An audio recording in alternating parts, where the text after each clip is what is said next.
Hello, Hello! and welcome to BBC Television Centre, here at Wood Lane, London. The site of the new broadcasting house on schedule to be completed by 2008.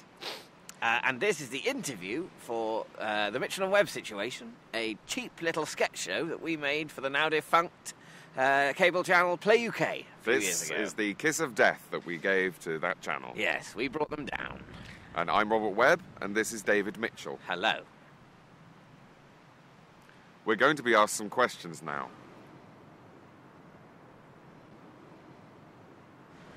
We met at Cambridge University. We were in a thing called Cambridge Footlights, which is a sort of student sketch comedy group for people who like to write and perform comedy. And we were both at that. And we were in a pantomime there called Cinderella. That was the first show we were both in. And sort of later that year, Rob, who's older than me and was there for Considerably older. 9 or 10 years, one of the old guard of Footlights who knew the secrets of the punchline. The inner party. Came and asked if I wanted to do a two-man show with him, and I was obviously massively flattered by the approach. Bowled over. Couldn't say no. And so we did a two-man show about a year after we first did the Cinderella thing. And our first two-man show was called Innocent Millions Dead or Dying, brackets, a wry look at the... No. Get it right. Innocent Millions Dead or Dying, dash, a wry look at the post-apocalyptic age, brackets, with songs. There were two songs. Yeah, which we cut for a future version of the show. Because they were bollocks. They were bollocks.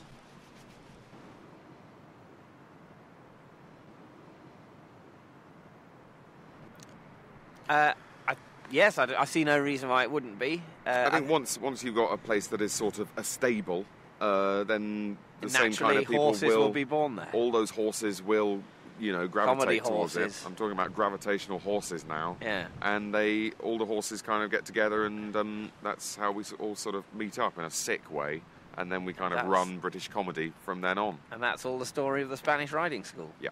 Which is in Vienna.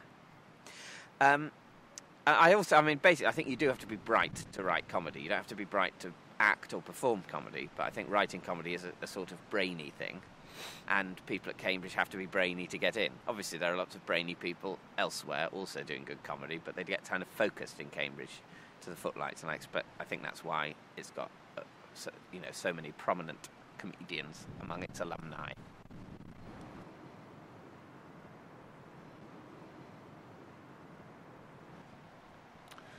Well, we sort of get on, and I think crucially we tend to make each other laugh, which I think those are the two main things. Yeah, I think we also have different but complementary performance styles, and it'd be difficult to define.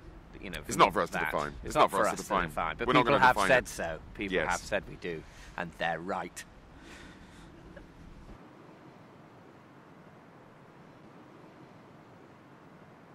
Well, we didn't have to pitch this show. Yeah. It's one of the few times there was no pitching on our part. It was more of a they come to us.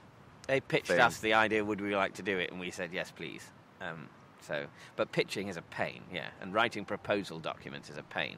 Because you've got to have a few jokes in them, but they're not proper jokes. And essentially it's like writing a fucking essay. Jokes for commissioning editors, So, no, pitching isn't much fun, but it's worth it when you get a lovely commission.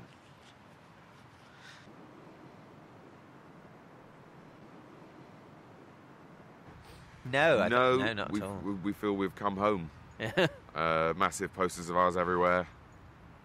Great. Fucking 10 years overdue.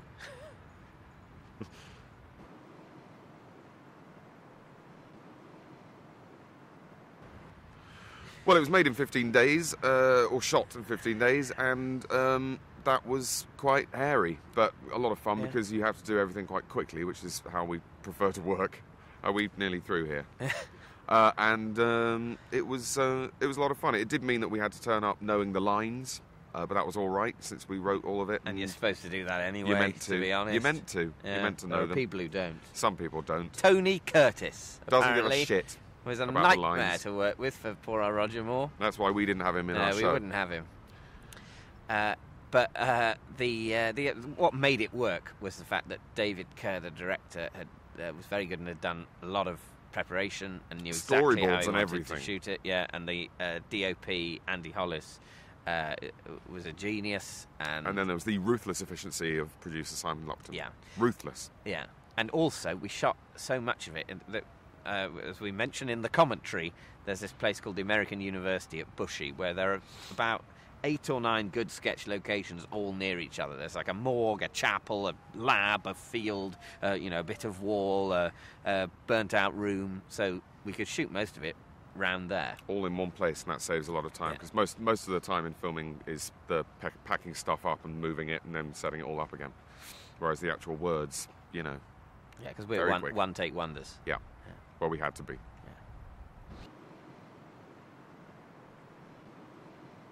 I think the only way you can write it is to write what you find funny. I think that's why it really helps to write with someone else, because then 2 people have found it funny, and that decimates the risk that it's only you or only you two.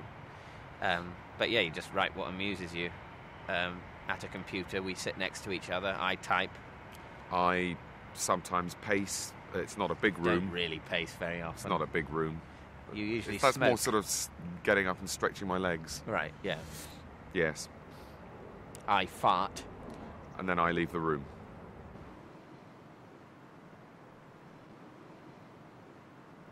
We massively prefer performing. Although writing is something that's okay work. once you've done it. Yeah, yeah. It's a nice thing to, if you finish a script or a sketch even, it's nice to look back and admire it and go, look at us having done that. But the actual moment of doing it, it's a pain in the arse. Whereas acting is actually fun while you're doing it. Sometimes. I think you definitely get much more feeling of satisfaction when you've written and performed something and it's all yours. And it's you can have fun writing as well, but it basically feels like work, whereas acting doesn't feel like playing around. Sometimes you have to get up a bit early, and that's a pain. Yeah. But it's largely fun.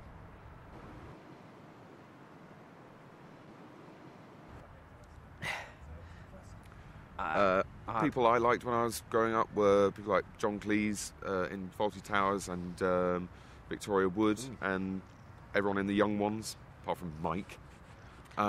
And those kinds of people, really. And Yeah, you were mental about Blackadder and Yes, like Prime Minister. Blackadder, Yes, Prime Minister, Monty Python.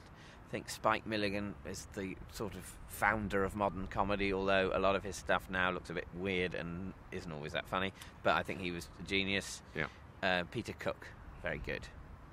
Peter Cook, very good. Good work. Very good. Well done, Cook. Tick. Keep going. Yeah. So, but they're the obvious people, unfortunately. It would be good to be able to say, actually, we derive Lenny all our... Bruce. We love Lenny yeah, Bruce because fucking he's Lenny- really cool. Lenny Bruce. No, fuck we don't give a that. shit about Lenny Bruce. Stand-up People comedy shut up is about not Bill Hicks and Lenny Bruce. Stand-up comedy is not an art form. It's work in progress. What you should do is try and have characters and a story. Thank you. Well, I do quite like Robin Williams. Yeah, well, lots of them people are very good at doing stand-up. But, Not his stand-up, his moist-eyed camera hogging Oh in yeah, Patch Adams. Yeah, that's it.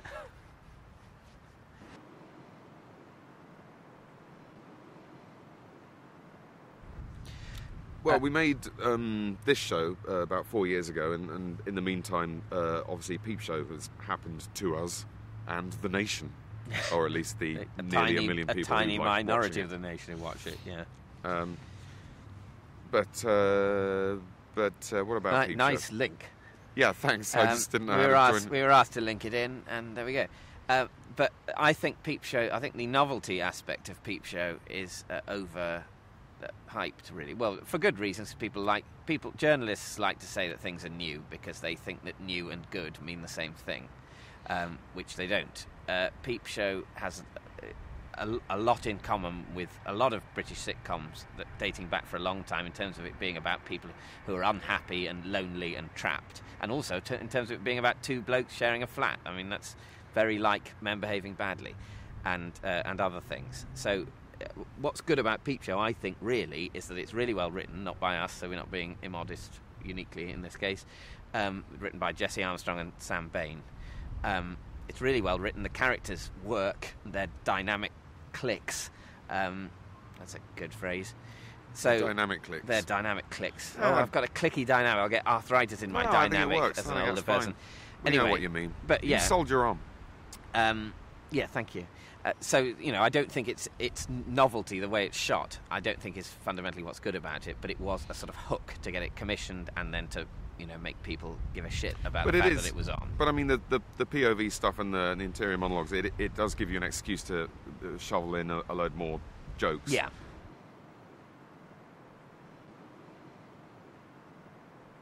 The one sketch that we did that was pulled from the show for sort of reasons of taste and decency, basically, we had a sketch about an abortion clinic, but they were doing it in a sort of organic, new age kind of way.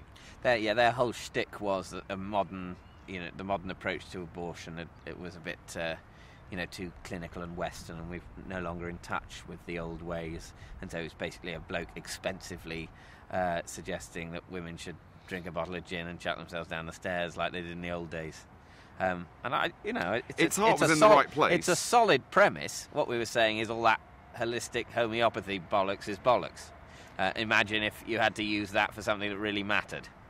But it looked like we just sort of thought it was funny, the prospect of women miscarrying. Which we don't, and isn't. Anyway, we'd have put it in the show, though. It was only the executive producer who was a girl who said we couldn't.